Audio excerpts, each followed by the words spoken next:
All right, everybody, welcome in. We're a little late getting everything ready for the show tonight, but welcome to another post-game show here on TigerBait.com.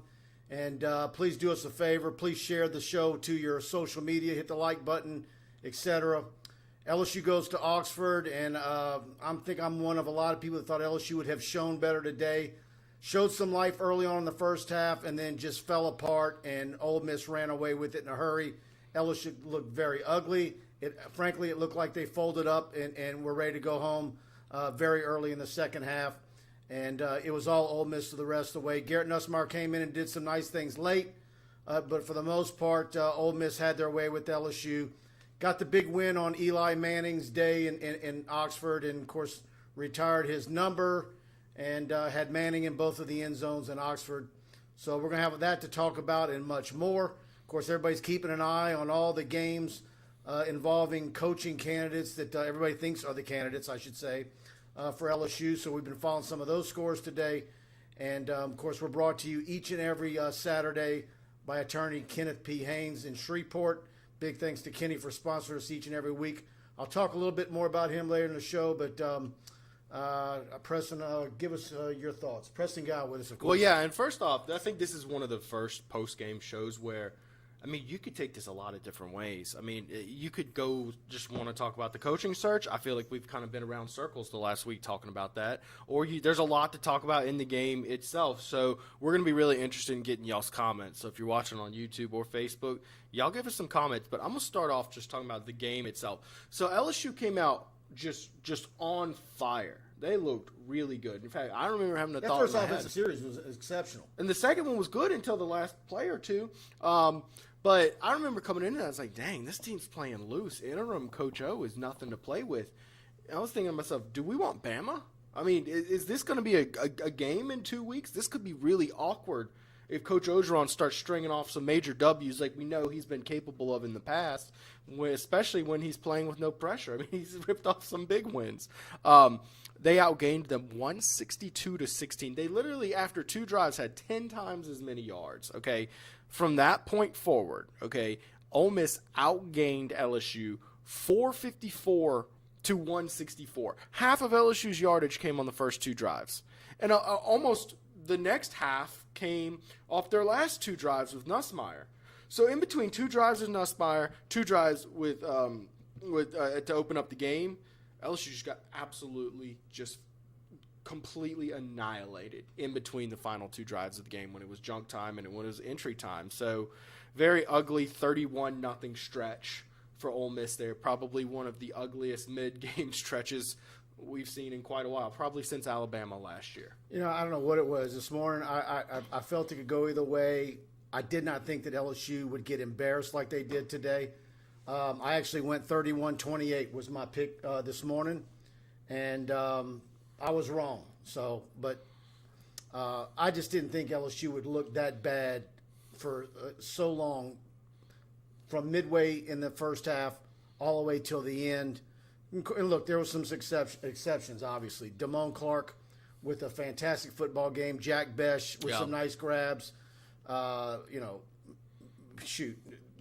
catch by Brian Thomas, oh man, that was a beauty. And there were others that we can talk about, but this isn't what you expected. And I think after what we saw last week with the running game, I think after Sunday night and the joint press conference with Scott Woodward, we thought maybe the pressure would be off Ed and he could let it fly and they'd be a lot looser today. And I think they probably were, but I think at some point they were. I think they succumbed to Lane Kiffin's offense and they didn't have any fight in them. And that's where the problem lies with where LSU's at in this situation in the Ed Orgeron era, is that you're going to be prone to just, I don't want to say give up, but play uninspired football, and that's what they did. They did. And, what's inspiring your team is the question. It's a good angle. Ole Miss is a team that's playing for everything still. And I've told, my big soapbox this season has been,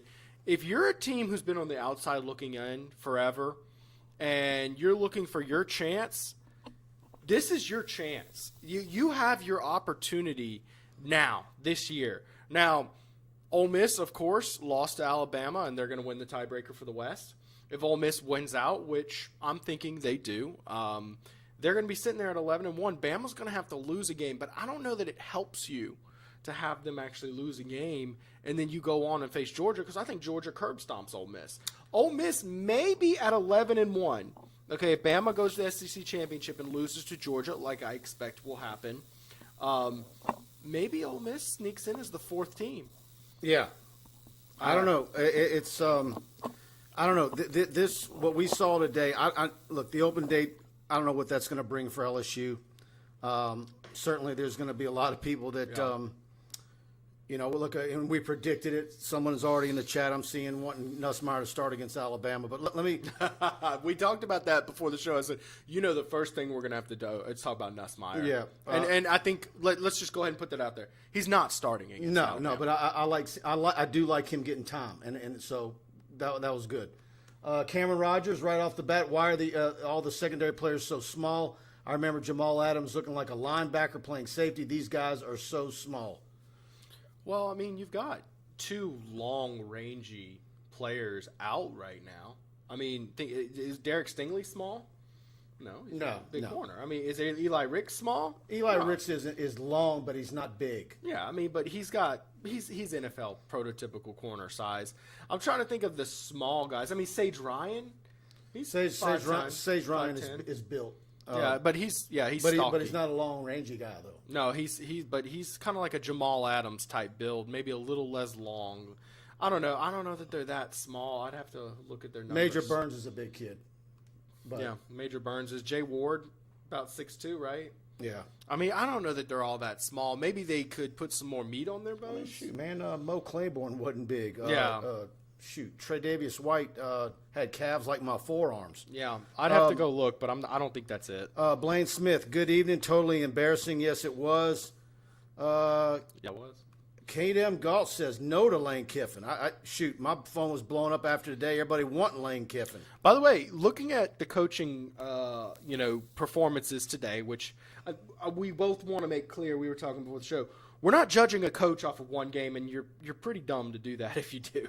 But we are going to keep track of what they're doing performing. Lane Kiffin arguably had the most impressive performance of the coaches. Matt Campbell had a win over Oklahoma State that's also impressive. But you're going to see, we'll talk about later on, most of the guys on LSU's board kind of had mundane performances today. Kevin Vircher says the DB unit quit. Mark Chambers, 44 for Ole Miss, is snot-knocking linebacker. Yeah, I liked him. Yeah. Talking about DBs quitting, though. Let me read you the stat line. 19 of 24 for 204 yards and a single touchdown. Does that sound like a defensive backfield to blame? I understand they went up early and they got to focus on running the ball a lot.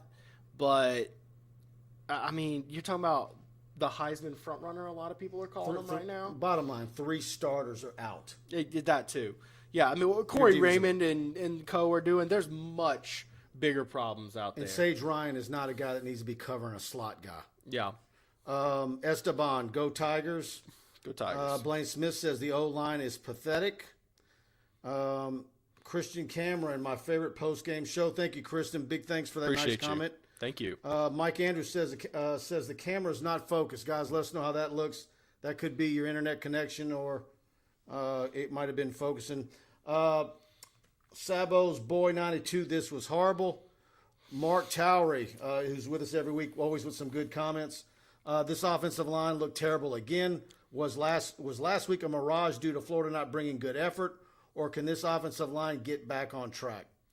I don't know if getting, certainly is an open date next week. Yeah. I don't know if you get back on track against Alabama, but look, man, this team is full of competitive kids. If you can't get up for with Alabama coming up on the schedule, then you're in the wrong line of work. So, Barry Barbie, I wish Coach O would decide to go now and not be on the sidelines anymore. No, let him finish out, man. I mean, it's your best hope for saving grace this season. Brian Burgess, wish I could find some positives outside of Clark, but can't. On defense? Well, I mean, You held a Heisman front runner to 200 yards. Lane has to stay at a school for at least 5 years, says Cade Galt. Mark Jett, 2 candidates were losers today. Who are your 2 you're counting? That's what I want to know. Because Yeah. I see James Franklin and maybe Jamie Caldwell out there at Coastal Carolina. But who are you calling a candidate? Because Does he have Chip Kelly as a candidate? Because he lost to Mario Cristobal. He lost to another candidate. I think we both agree Mario Cristobal is the more serious candidate than Chip Kelly, right? Yeah. I mean, it's not even close. Chip Kelly's not a guy. Yeah. Candidate's a loose term right now. I put 30 on a straw poll, and I think 29 got votes. So you see how that goes. American Patriot Coach O gave away our game plan during the week. We're going to run the ball more. Who gives away their game plans? Eric DeLeon, audio good, video quality not great. Okay. 1 out of 2. Let's see. Is Max Johnson playing hurt? I haven't heard anything. I'm unaware of any issues with him. He looked pretty good at spots today. Sabo's boy keeping Coach Orgeron around is only a distraction. You're not the only one that thinks that Sabo's boy. I think a lot of people feel the same. I get where you're coming from. Dalton Leger, we need work. And Blaine Smith, Kiffin, and Riley are the top 2 replacements. Is that accurate? See, how do you define top? Most likely or your favorite you'd like to see? I think I've always thought that Lane Kiffin is not a Scott Woodward guy. I still believe that. And Lincoln Riley is a guy whose name keeps coming up. The thing about Lincoln Riley is I can't find anywhere that definitively tells me what his buyout is right now. The minimum number I've seen is $9 million. Yeah. It's steep, but don't you think a guy like... So my take on Lincoln Riley, if he's willing to come, you go get him. He's an incredible coach. I mean, an offensive guru. I think a lot of LSU fans are looking for someone who can call some freaking plays and won't be like, well, I had a bad coordinator. Give me another. No, he can call plays. Dude's a genius, okay? I get the struggles when he gets to the playoffs. I get not winning the big games. Dude, Oklahoma... I'm not sure. I think he's hit a ceiling at Oklahoma. Here's the thing about Lincoln Riley. I think he falls into the category of the guy that right now you would say that doesn't make sense. He's going to be at a school that's going to be in the SEC as soon as they can get there. He makes good money already. He's got an easy path with what he's doing right now. He's got Caleb Williams as a freshman and a lot of other weapons. Why would he do that? So to me, he would fall in the category of the splash hire that nobody's talking about, and Woodward is really.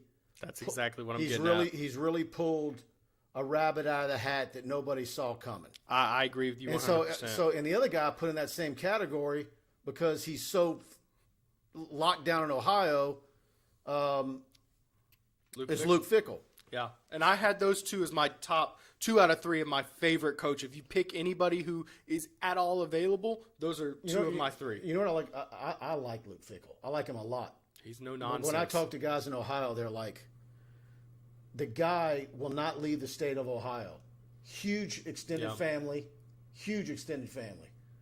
And I really think he's holding out hope that Day will somehow leap to the NFL or something. Yeah. And then he would get the Ohio State job. Like that. No, he is, but that's not happening anytime soon. So he's going to have to figure out I don't know what his next best is. It Cincinnati? I would say no. I do think he's a big-time coach. I did break down some cons. He has a quarterback, Desmond Ritter, who's been his quarterback for 4 years.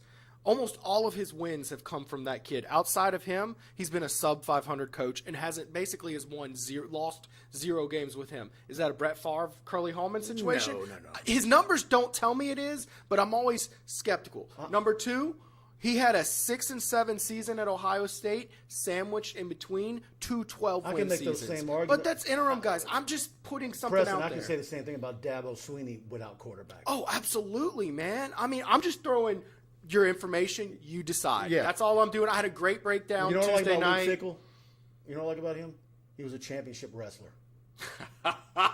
It's always something like that. You love that kind of stuff. That tells you the psyche of him. Let me tell you this. If you know anybody that wrestled in high school at a championship level, yeah, that is a different breed. Your wrestlers in high school are always your best, I'll say not gifted.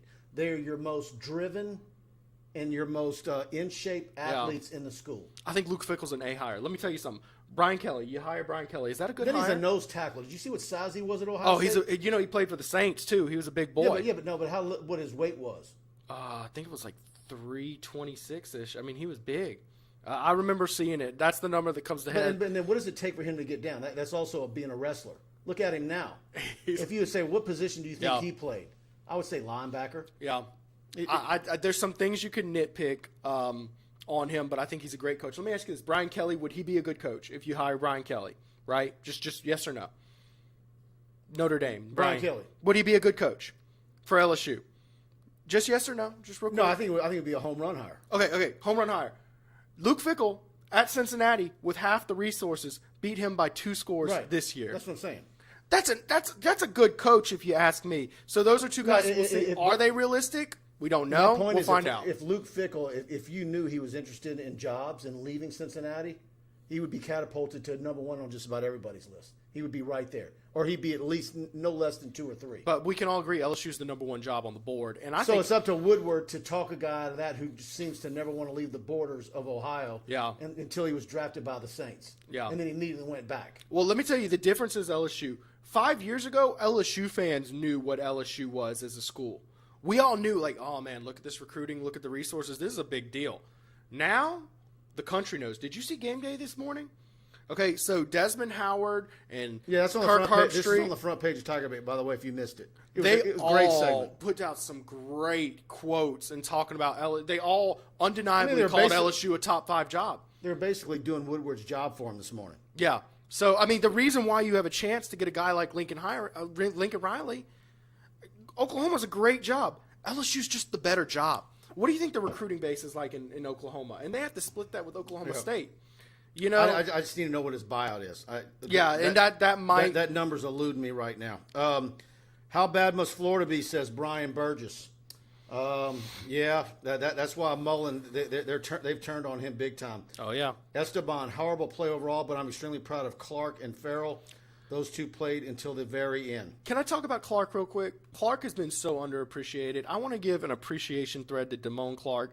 And I have called him the square peg round hole because he's recruited for the 3-4 Dave Aranda defense, and he has had to work into this 4-2, 4-3 kind of mess that we've had over the last 2 years. And he's just been there, showed up every day, did his part, played out of position, got criticized for playing out of position because a 3-4 middle linebacker is not supposed to be covering tight ends on a crossing route, but that's what he's been forced to do during his time. Dude racked up 20 tackles today. He has 95 tackles. He very may well lead college football in tackles this season. It's a big deal. Man, kudos to Damone Clark. Just big appreciation for him. Non-heralded recruit, was at Southern Lab, overshadowed by Tyrion Davis-Price and Cardell Thomas. But quite frankly, he's playing the best of all of them right now. Rick Kelly, for the love of God, can we teach the defense to wrap up when tackling? Bayou Boogeyman, offense seemed to flow better with Nussmeier. You know, that's cleanup time. Yeah, it's hard to judge. You know, that's how often do we see that? You know what Nussmeier's biggest problem is right now? Every single play is 4th and 13 for him. Every single play. And you need to calm down, do some checks over the middle, find Jack Besh. Gosh, we got to find Jack Besh more often, man. I mean, he's just so good, and it seems like he's just not being utilized right. But do some check down type stuff, Nussmeier. He don't like even a millisecond of business after the whistle's blown, or he wants to get up and act like he's going to fight. Who's that, Besh? Besh, every time. He's been doing that since high school. Yeah, he's a character. I love me some Jack Besh. Kristian Cameron, seemed like Coach O gave his friend Kiffin the game plan ahead of time for Kiffin's on-the-field interview today for the LSU job. I got a lot of conspiracy theory texts, and come on, people. Mark Humby's on the lane train, baby. Mark Chambers, LSU's defense got beat every play in the game. TRU, Louisianimal, I'm embarrassed by this loss. Kate M. Galt Lane has to stay at a school for over 5 years. I think I got that earlier. Did I miss that one? No, you said the exact same thing, and I agree where you're coming from. Look, if you like Lane Kiffin, you accept Lane Kiffin for what Lane Kiffin is. You don't need 5 years. Like, that's period. Billy Vaughn said Besh had a big drop on third down. I don't know if you call it a drop. Blake Edward Ryland, how about Penn State's coach? I hope he's not favored no more. He was never on my list because I've always believed he was going to USC. And frankly, I think he's in a better place at Penn State than he. That's where he's from. I don't know why. Just from where I'm sitting, I think that Penn State's a better job than USC. Why would you leave there? I agree Penn State's a better job, and he's from there. But LSU's a better job than Penn State. And by the way, and what makes Penn State even better going forward is the likelihood that we're going to go to a bigger playoff bracket. I agree. So, thing is about Franklin, okay? He's got a little bit of baggage, huge buyout. I believe he's got the biggest buyout I've seen, okay? And he's got some scuttlebutt from Vanderbilt, and that's all I'm going to go into detail. There's some allegations that Vanderbilt and LSU has Title IX stuff. There's some coaches you make exceptions for if they're that incredible, but I don't know that a guy who went 4-5 last season and a guy who's kind of been in that 9 to 8-ish win range for a large part of his career, I don't know if you make an exception for that guy. Scott Trahan, Nuss has a better arm, and it's not even close, guys. He's got a pretty release. I've just always thought that because Max is a lefty, it just throws your view of him out of skew. It doesn't look right to you, but it is right. But I tell you one thing, the one thing that I continue to love about Max is like in that early in the game, that hit he took on that ball to Trey Palmer. I mean, he's just tough. Beautiful. I mean, he doesn't whine. He takes the hit. He is tough as nails, man. That's one thing about Max. I'll tell you this, that zipper Nussmeier threw in the back of the end zone to Malik Neighbors, that was the prettiest pass I've seen since Joe Burrow was the quarterback. Seth Forrest J. Nick Saban doesn't turn this game around. Woodward may have an option in Tuscaloosa. What's the score on that game right now? Is it still, what was it when we went? Let me go check. In fact, I might go do a little quick scoreboard rundown. Let's see here. 14-7. Esteban, does LSU need to worry about Howard taking an official visit to Notre Dame? I don't think so. But I tell you what, you make things very dicey if you're heading into the second week of December and you don't have a coach yet. Or maybe you have a coach, but he doesn't have an offensive coordinator named yet. Or an offensive coordinator that he can relate to a guy like Walker Howard, one-on-one in a conversation. That's when it can get tricky. I think the odds are highest that Walker Howard sticks with LSU. But it's not just Walker. There are many, many of these top prospects on LSU's board that are midterm grads. And that's why, what's the last game? November 27th, whatever that Saturday is. If November 29th you can introduce a new coach, the sooner the better. Here's a question, though. Is LSU's next coach going to be in the playoffs? And are you going to be able to announce a new coach? Well, it depends on who – yeah. Think about this. Lane Kiffin, we just talked about, could be in the playoffs. Luke Fickell, it seems like he's going to be in the playoffs this year. And then Lincoln Riley. Those are three names we've talked about in this show, and they'll probably all three. How does Ole Miss get there? You're thinking Alabama loses I another think Alabama pulls it out today. Because Georgia and Alabama goes to the SEC championship, loses to Georgia, and then Ole Miss is sitting there at 11-1. I think maybe. I think the playoff committee would take a 2-loss Alabama over Ole Miss. I don't. I do. Not this Alabama team. I do. Over the Heisman winner, Matt Corral, maybe? I don't know, man. That's what the playoff committee is supposed to do, is to pick the best teams. Yeah. Not the ranking and not the one-loss record. I definitely get where you're coming from. Here's the other question is, do you put in a 12-0 Cincinnati over an 11-1 Ole Miss? I don't know. See, there's a lot of tough calls. I'm just telling you all three have a very legitimate chance. Very legitimate. Yeah. Fun season, by the way. We're talking about teams making the playoff we've never seen even in contention for the playoffs. So this is what college football is supposed to be like. I'm going to be honest, the last 10 years, the lack of parity, the dominance of the same teams every year in and year out has been bad for the sport. I want to talk about our sponsor for these post-game shows each and every week, attorney Kenneth P. Haynes. And we thank Kenny for being with us now for several seasons. And, of course, he's a great friend of ours. He's a 1989 graduate of LSU Paul M. Hebert Law Center, 30 years of experience in family, business, and personal injury litigation, over 15 years of experience as an assistant district attorney handling all post-conviction matters. He's been lead counsel on everything from complicated roller accident to a simple divorce to a death sentence appeal. Board certified in family law since 2004 and board certified in appellate practice every year that the specialty has been offered. He served on the Specialization Advisor Committee for Family Law 2 for full terms. He's currently serving on the Specialization Advisor Committee for Appellate Practice, and he's currently the vice chairman. He's an invited speaker at LSU's continuing legal education, and he's a proud founding member of TigerBait.com. He's an active participant on the Tiger Den Premium Message Board. He's a valuable part of our community, and he's sometimes referred to as an unofficial lawyer of TigerBait because he always reserves the right to think most clearly for a paying client. 912 Kings Highway, Shreveport, Louisiana. Give him a call, 318-222-2100. I've got the URL to his contact page, website in the description box on YouTube and Facebook. If you're in North Louisiana and need anything legally, please reach out to attorney Kenneth P. Haynes. And you can't miss that big house up there on Kings Highway in Shreveport. It's like a national monument. So thanks to Kenny. Let's see, guys. Let me get some more of Nuss's problem is the receivers drop his passes. Boy, that one zip touchdown, man, he threaded that. That was a beauty. He's right, though. The receivers do drop a lot of his passes. It makes me wonder if they're getting used to that left-handed spin, and then he comes in and he's just utterly different. But I think more so it has to do with backup receivers being in the game when he's in there.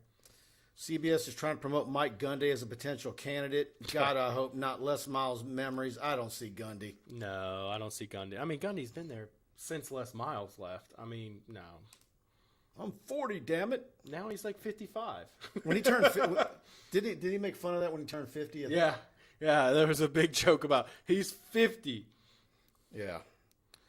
God, that was so long ago. He was actually holding a newspaper at the press conference because people actually had newspapers back then.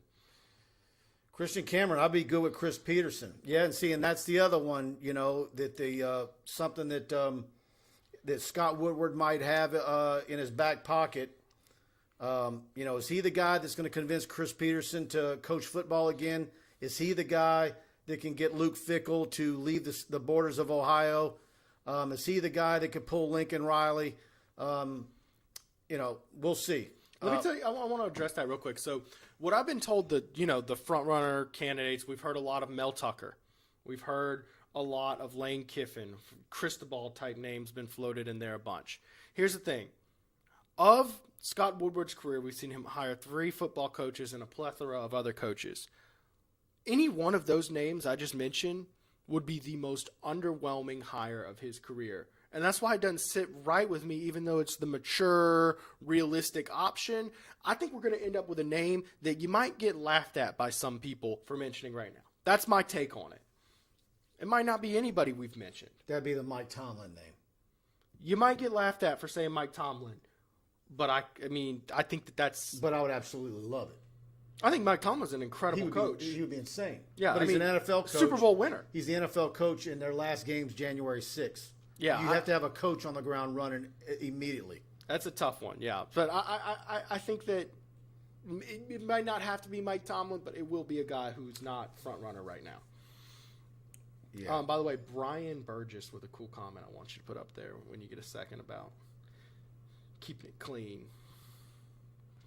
But yeah, no. Today, guys, statistically, LSU dominated. The score that he put up? No, he's talking about keeping a clean show.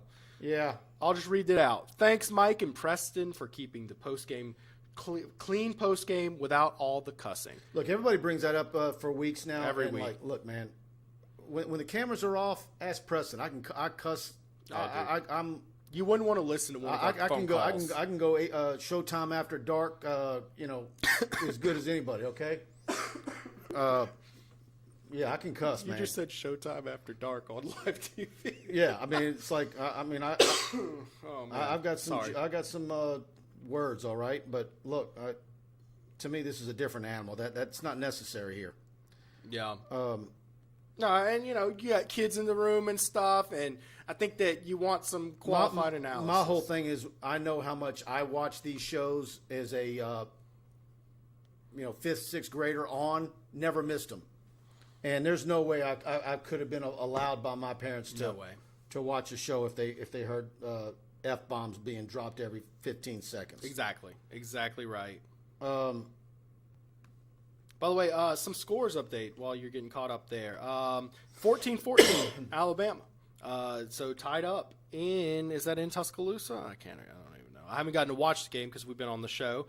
And other coaching name updates. Brian Kelly, 7-0 lead over USC. That's the same type category, big splash hire we were just talking about. Jimbo Fisher, who I think has cooled off quite a bit, but the name's been floated, 7-0 lead over Texas A&M. Of course, we saw Luke Fickell with kind of a mundane win over 1-6 Navy, 27-20. Lincoln Riley with an uninspiring win where he was down big at Kansas. He wins 35-23. Caleb Williams had some fun plays in that one. I love watching Caleb Williams. James Franklin with a 2-point loss in 9 overtimes against Illinois, 20-18. Man, 9 overtime game and it's 2018. Matt Campbell beat Mike Gundy. I don't think Mike Gundy's a serious candidate, but some people talk about Matt Campbell. Yeah. So 5-2 Iowa State beats the formerly undefeated Oklahoma State 24-21. Mario Cristobal, who I've heard a lot of people like, 34-31 over UCLA. And those are all of your coaching update hires that we're going to talk about. Skytron, those hoes Ole Miss ran through, I could run through them at 60 years old. And Chad Traps Michael says, hopefully the talk about James Franklin stops. He's never been my guy. No, I think he's a good coach, but it just doesn't work out. He's never. By the way, it's not about just finding a good coach. By the way, if you're a top 5 program, you want a top 5 coach. I just don't. When we talk about difference makers as recruits, I think there's difference makers as coaches, and he's not one of them. Let's see. Someone said, is Walker Howard going to Notre Dame to recruit Brian Kelly? As much work as Walker Howard's done on this recruiting class, he might as well recruit the coach too. I wanted to put that up on the screen. Let me scroll up.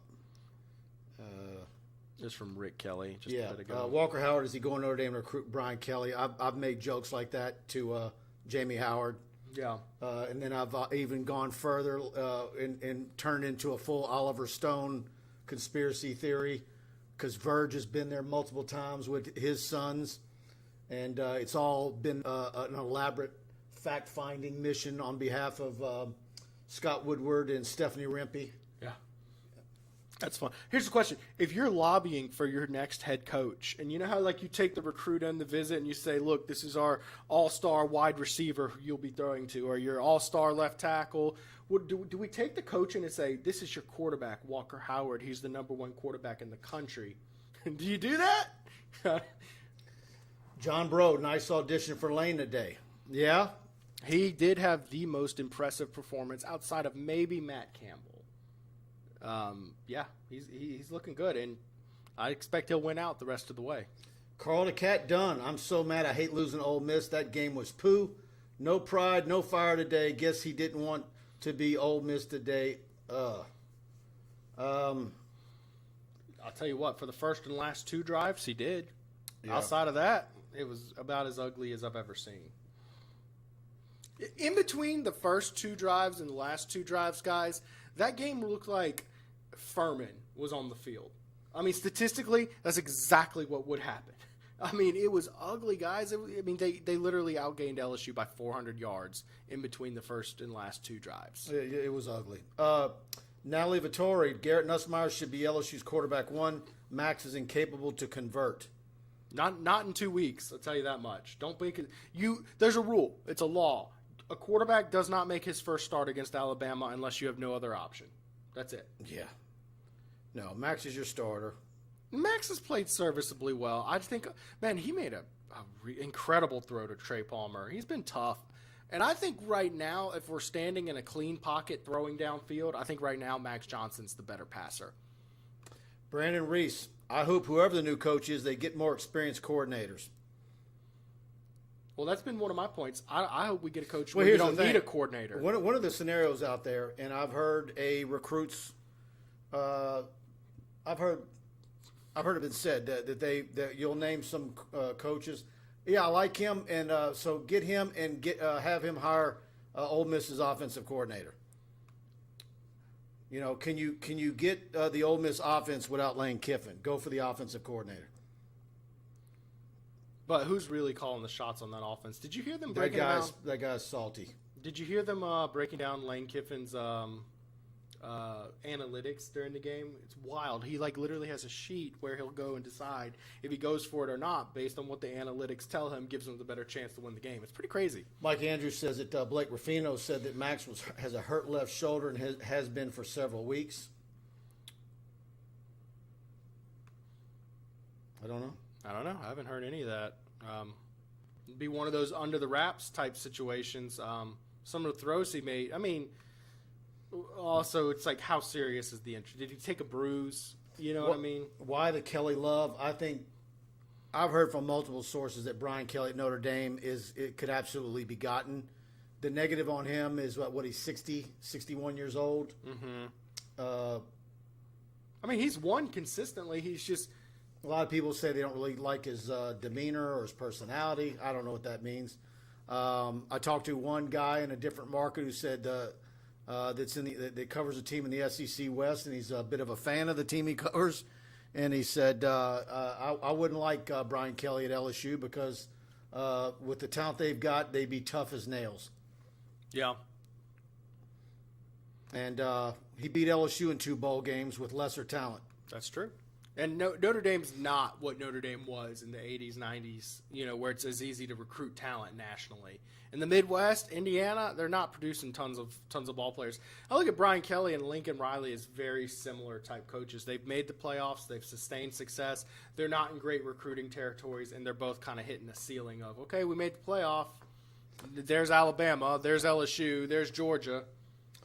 Carl Dunn, Walker Howard is at Notre Dame today, keeping his options open now. He's not 100% anymore. I absolutely think he is 100%. But is he having a plan B in place? Yeah. I think that's very much okay to say. Intelligent kids line up a plan B, and good quarterbacks are intelligent kids. Yeah. John Marion, Mike, why don't you like Mike Gundy for LSU? I just don't see the resume. If you're going to go that route, I would much rather, and it wouldn't even be close in my mind. I'm going Billy Napier. I'll take Dave Aranda. The other thing is over him. How often do you see a guy at a program for 15 plus years leave? It seems like he would have had an opportunity if he was looking for a little step up job.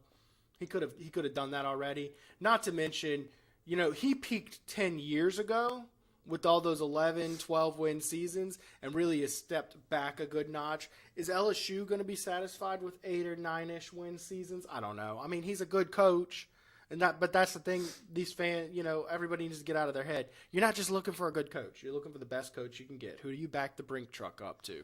Brian Burgess, why does Mel Tucker keep getting mentioned?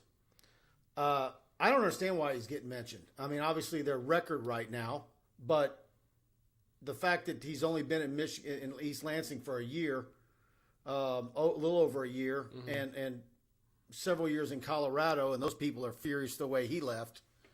To me, he needs to be somewhere a lot longer.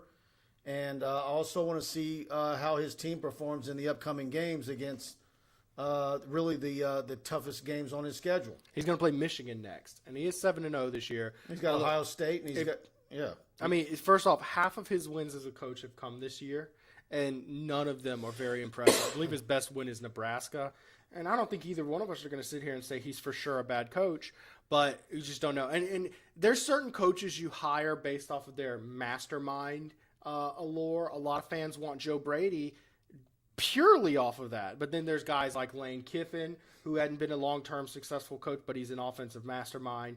Lincoln Riley. I mean, Dave Aranda's a guy. You're not hiring him based off what he's done at Baylor. You hire him because you respect his tactician knowledge.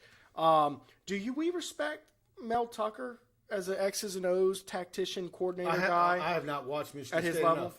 Yeah, I would have to know. But I'm not sure his defenses at Georgia were good enough to justify hiring him off of that. Mark J. LSU needs to clean house. We need an entirely new crew. We need an X's and O's head coach. I don't think you have anything to worry about, Mark. I think they are going to clean house. I agree. And you've got people out there who get mad at me. They see the last few shows and they see the show a day or two later and they're commenting that because I can make a case that I don't think even Corey Raymond should be held back or that carried over. I can make a case for absolutely 100% cleaning house. I can turn around and make a case to keep Corey Raymond. Yeah. I can make a case to keep Mickey Joseph. But do you keep one? I don't see you keeping two. I think if you keep one, it's Corey Raymond. I think I can make a better argument for keeping none. And I'll tell you this much: if you hire someone who's like an assistant at some level, like a coordinator type coach, which I don't think you're going to end up seeing. I mean, the only guy I could really even see, which is just such a long, maybe like a Brent Venables. Oddly, I don't know. No way, right? But when you bring in a head coach who's currently has a staff, he's going to have a lot of his people lined up to bring in. So I would assume we're going to see mostly cleaning because I don't think LSU hires a coordinator, any coordinator. I don't see anybody. The enemy, no. No, Jim Milano. How do we hire a college coach at the end of November if that coach's team is going to be in a big bowl or even the playoffs? I think it's tricky if they're going to be in the playoffs. And I think because of what the playoffs have done to bowl games and in the nature of the LSU job in the early signing period, I can probably almost guarantee that any coach that's going to be in a major bowl but not in the playoffs would probably not coach the bowl game. Or the AD at that school will say, no, you're not coaching the bowl game. You're leaving us. Yeah. I agree with you on that. I think it's going to be kind of tricky. And that's one of the issues with the playoffs why I don't like it. I'm a guy who still thinks the BCS worked and we should go back to it. I like the BCS. The playoffs have ruined the bowls. The bowls are just a joke now. All the opt-outs and yeah, I think with the BCS, the bowls were still a lot of fun and meant a big now deal. They don't mean anything. All right. The kids don't care anymore. Even the New York, you remember the BCS? I say that's a blanket statement. A good number of kids, particularly the ones who are high profile, and then they've got somebody in their ear. Yeah. So remember how big a deal the BCS bowls were? Like if you made it to the Sugar Bowl, how awesome that was. Like people don't even recognize that the year before LSU went to the title, that they were in the Fiesta Bowl. And I remember nobody cared. I remember when LSU got that Capital One Bowl bid. It was like LSU never could get the Capital One. It was always, you were getting Peach Bowl or LSU never would get the Outback. That would always be Auburn or South Carolina. Right. LSU, I remember for years people were talking about LSU getting screwed with the bowl bid, because they kept on dropping all the way down to the Chick-fil-A Bowl. And who cares anymore? Yeah, I haven't heard anybody care about I remember when the Cotton Bowl was a great bowl because even though it wasn't one of the major bowls anymore as far as, ranking-wise, in the BCS rotation, the way Fox carried that game and promoted it, it was like it was one of the big games. All that's gone and now. In a big fancy new stadium too, so that helped out tremendously with elevating its profile. But the way I see it, the postseason in college football is so bad in this playoff era. I get the regular season's good-ish. It's not as good as it used to be. Right now, regular season and postseason aren't as good as Alabama BCS score. era. Alabama score is 14-all. 21-14 Alabama. Just give us the 12-team playoff. Give us a few more games that people actually care about. It is what it is. A few people mentioning Joseph Scruggs, Riley and Pruitt, let's do it. Brian Madeir, Mike, I was told that Kirby Smart left Arch's name last night right after the third quarter ended. It looks like he may have seen enough of all the hype this kid is getting. I don't know if that's what it was or he just needed to get back. A lot of coaches don't stay a full game, and they can't talk to the kids while they're there. So there's no use staying all the way to the end. Did you see on one of Arch's touchdowns? The other day, the last show, or what show was it? I think it was probably Tuesday night. I kind of worried that I maybe went a little overboard talking about the hype on Arch Manning, because my whole thing with Arch is it's not his fault. He's not the one ranking himself. He didn't declare himself a 5-star. Somebody else did, and to me I don't know. That's not doing him any favors, and I've seen him in person multiple times. I've seen multiple of his games on TV, and I don't know if you can watch that game against St. Charles Catholic and say he's the number one quarterback in the nation, because I don't see it. I don't see it, no. And didn't they lose by like 30 points last night? I mean, if you've truly got the number one player in the country as your quarterback, I just don't see you losing that badly to anybody, and I don't really care about all the other stuff. And he does have talent around him. Bo Bordelon's on that team. He's got a good receiver out there. I need to see him throw out routes, and he's got a year to develop. I think in particular of how many times I've seen Walker Howard clap, the ball come to him, and him immediately swivel left or right and throw it on a rope to a Jack Besh or a Carter Domain, whoever, and they're standing with not much between them and the sideline, and it's on a rope. Yeah, I've never seen Arch Manning be able to make that throw.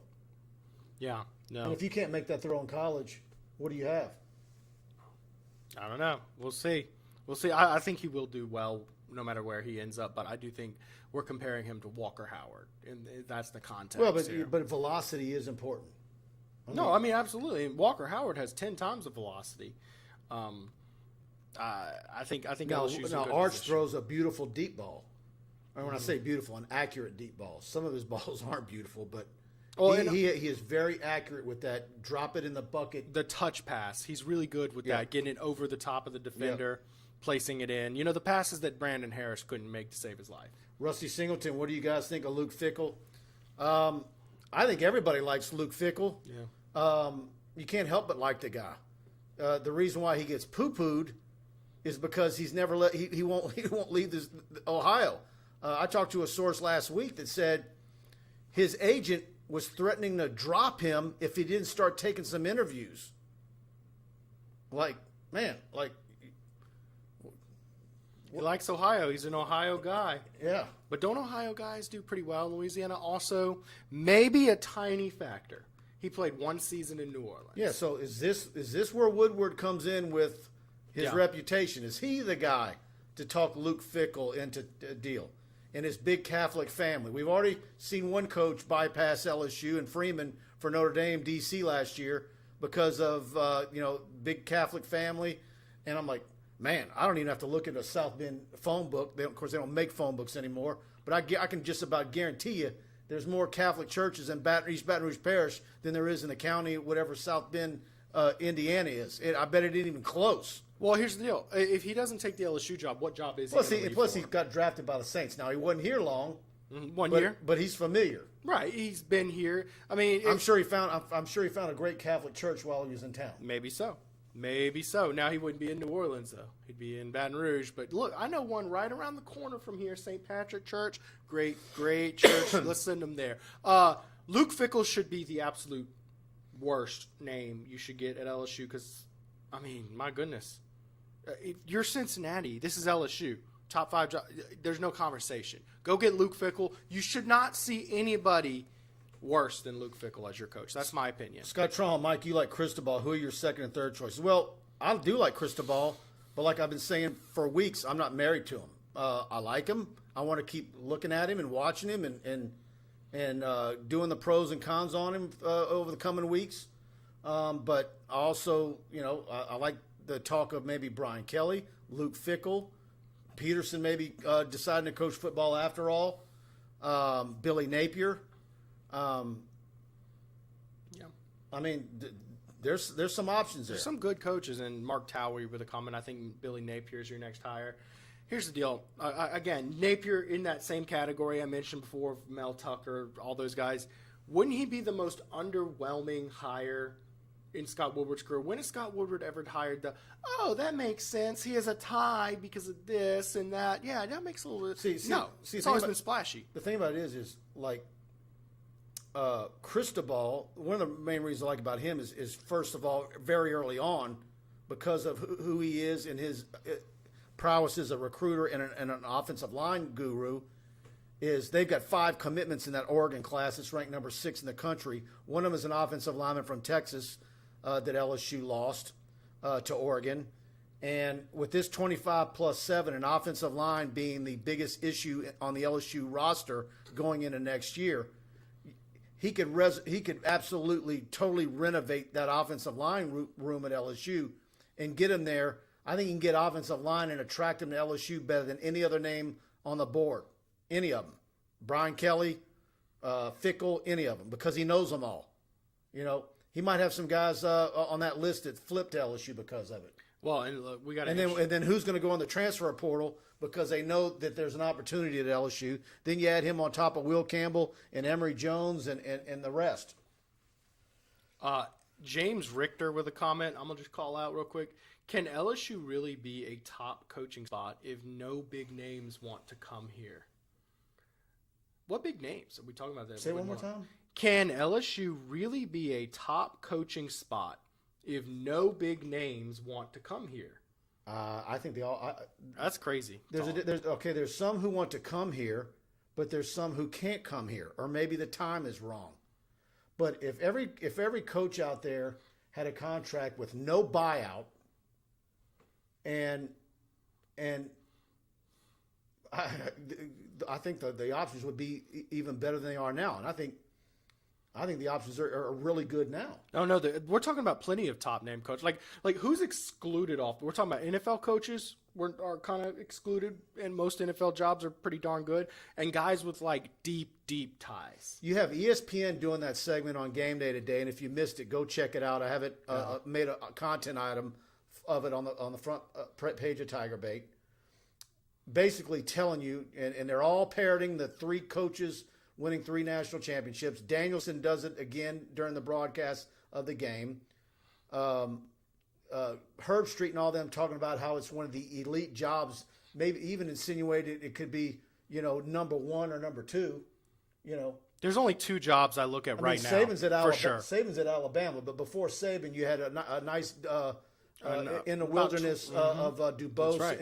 and Shula. So 1 championship mixed in between Bear Bryant and Nick Saban, if I'm not mistaken, right? Gene Stallings won one in 92. Yep. Not exactly paradise out there in Bama. I'll say this. Right now, the only 2 jobs I would concretely say that right now, day one, would be probably better jobs would be Alabama and maybe Ohio State. Ohio State's the other one with long-term sustained success. I saw that debate the other day, and who was it? It was one of the ESPN guys.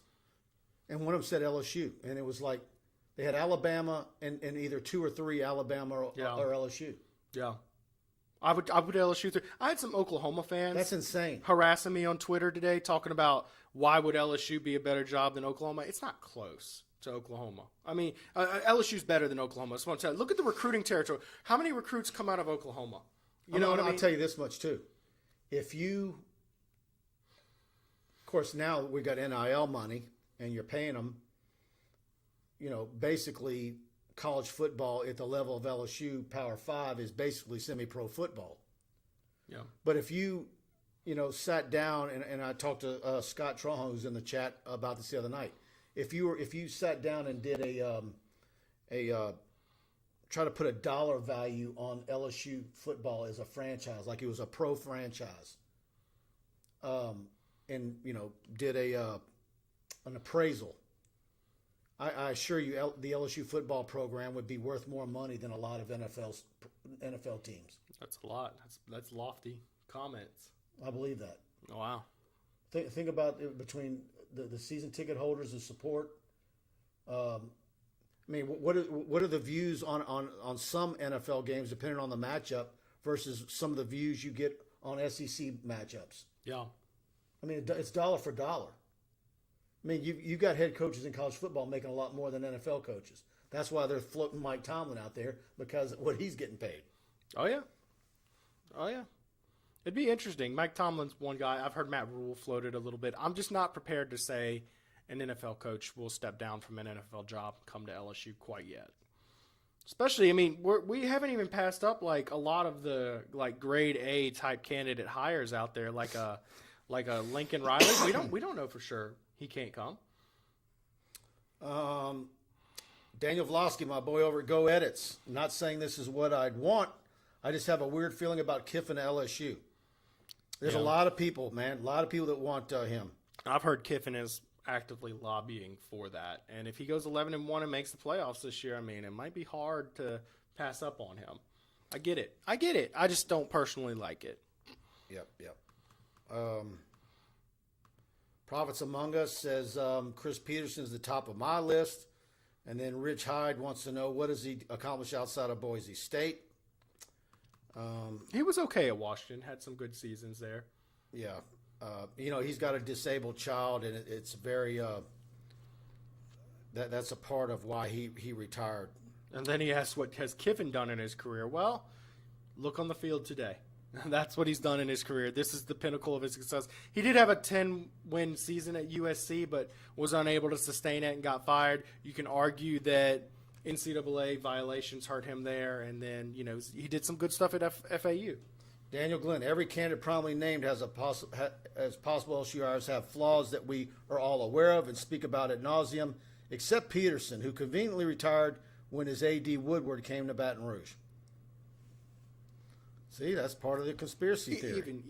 Yeah, I get it's there, but even Peterson has some flaws we can point out. I mean, when you take a candidate seriously, I mean, think about the things I put under the microscope Luke Fickell in this broadcast. I mean, if you're nitpicking Luke Fickell, you're going to find some things about any candidate. Chad Michael, Matt Campbell, and Billy Napier both get a lot out of their players. Not sexy, but effective. Alabama took a 21-14 lead on Tennessee. Yeah. There's the magnifying. Saban is 0-1 in his last game and is only up by 7 on Tennessee. I don't know. Is he losing control of the team? You can nitpick anybody, guys. Rich Hyde, you guys keep talking about the hires that Woodard hired in the past. Just what have those hires accomplished after the hire that gave people the idea that Woodward is such a genius? It's a very good concept, but none of the coaches have been terribly unsuccessful. Let's put it like that. I have pretty strong feelings about what Kim Mulkey might do given a couple of years. Yeah. Jimbo Fisher, I mean, put together some wins at Texas A&M. Well, and the basketball coach at Texas A&M, that was like a huge, huge deal. And, of course, he's underachieved, and that there you go. But I think Jay Johnson, I mean, I've got baseball gurus who've been to many practices and swears up and down they're going to Omaha year one. So we'll see. Also,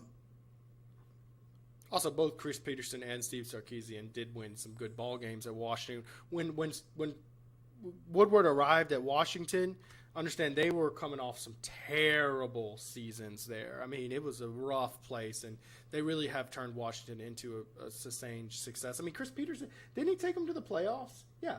No, Washington went to the playoffs under Chris Peterson. Like, come on. Blaine Smith, I don't believe apologists won't make any more noise after today. No, they won't. Yeah. I hope they get a few more wins. I would love nothing more than him to get that last win against A&M. I think that would be great. Mostly because I don't want Aggies being able to say they've won 3 of the last 4 against LSU. Yeah. But yeah, and I think LSU can win that game. But they're going to have to play a lot better than they did today. And they're going to have to want to play. What we saw today was an abomination. I'm sorry. Oh, yeah. And now LSU's 4-4. They're going to have to get one more SEC win to make a bowl game. And I think that's a big deal. Really, I think it's a big deal that LSU make a bowl game and preserve a winning season this year because they've got the second longest streak of winning seasons in the country, right behind Oklahoma. Blaine Smith, Napier, as far as the culture, would be excellent. All business, detail-oriented players buy in. And look, I've talked to a bunch of people. I've had a phone glued to my ear all week. And there's some people out there who say, yeah, Napier's at UL Lafayette, and of course, we're comparing them to Cristobal because they're both Nick Saban disciples. And I was talking to an Alabama guy. He thinks Napier is a better X's and O's coach than Cristobal, but Cristobal has maybe that it factor, that the ability to recruit, face of the program thing. So take that for what it's worth. But that Napier is probably further ahead as far as being an X's and O's guys, and obviously he calls the plays for the Cajuns' offense. Well, of course, then I talk to some Cajun fans, and sometimes they get annoyed at his offense. So, I watched him on Thursday night. Was it Thursday night or Wednesday night? Because they play in the Sun Belt. I can't remember. Anyways, and they were down to 1-5 Arkansas State, coached by Butch Jones, and they had to show some gusto to pull out. They were down by 6, and Chris Smith broke off an 82-yard run, and then they just kind of ran the clock out. So he kind of managed the game well, but you ask yourself, is this the guy who's going to bring your consistency week in and week out? That was my first real look at him. By the way, they feel that they've got a couple of offensive linemen for the Cajuns that could start for LSU right now. Well, no comment. Yeah. All right, guys. Thanks for tuning in for the show tonight. We went over an hour. Go to TigerBait. Brian's analysis is already up. Preston's post-game story is up, and he's going to add some quotes to it. Going to have Ed Orgeron, Lane Kiffin post-game video, player interviews, all that and more. We're going to be covering the coaching search backwards and forwards. Look at this. Parker's across the room. Dog memorizes. He knows this. He knows this. He knows this how I end the show, and he starts whimpering as soon as he knows I'm about to end the show. He's been quiet. He's quiet the whole show. He knows the same thing too when I call to order a pizza. The dog knows what I'm doing before I do it. It's a smart dog. All right, guys. Thanks for tuning in. Go to TigerBait, subscribe. We want to have you as a subscriber. Please hit the notification bell. Subscribe on YouTube. Preston will be here Tuesday night. I'll be back here Wednesday night with Buddy Sanji, and we've got a lot for you at TigerBait.com. Again, go subscribe, and we'll see you next time. Thank you. Hit that bell.